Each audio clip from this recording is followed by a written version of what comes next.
বাহ, হ্যাভি স্বাদ। বাহ, ধার কিরবা দায় কুসকুস ধার। চাষ আমার কি মাছ জানো, মই মই দিচ্ছে। মইটা এখন বাবু দরকার, বুঝলু? হুম। মই না বানালে হচ্ছে না। এখন কাল ধর পেঁয়াজ তুলবো, বুঝলু? হুম। এখন এই কামের সময় আসলে গা তেনে গা সব কিছু হয়। হ্যাঁ, তাই। এখন বুদ্ধি তো নাই বাবু, বুঝতে পারছিস? হুম। মই বানাচ্ছেন। এই মই বানাচ্ছি এখন। এই কাল এই যে পেঁয়াজ রসুন এসব তুলবো। হুম। এখন বৌমা করছে যে আবার মই না বানালে যে হবি নি।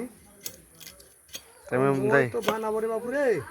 বাস খাম নাই। উমাটাই কখন করছে যখন হয়ে খাওয়া দাওয়া বাদ দেওয়া হইলে পরে মই বানা আগে কভার করতে হবে।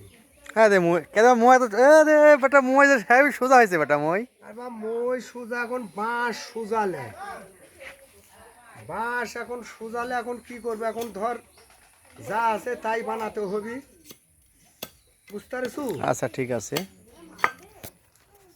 হ্যাঁ, আমার চাষ মই বানাচ্ছে, সুন্দর চেহারা মই চেহারা দেখছেন আপনারা।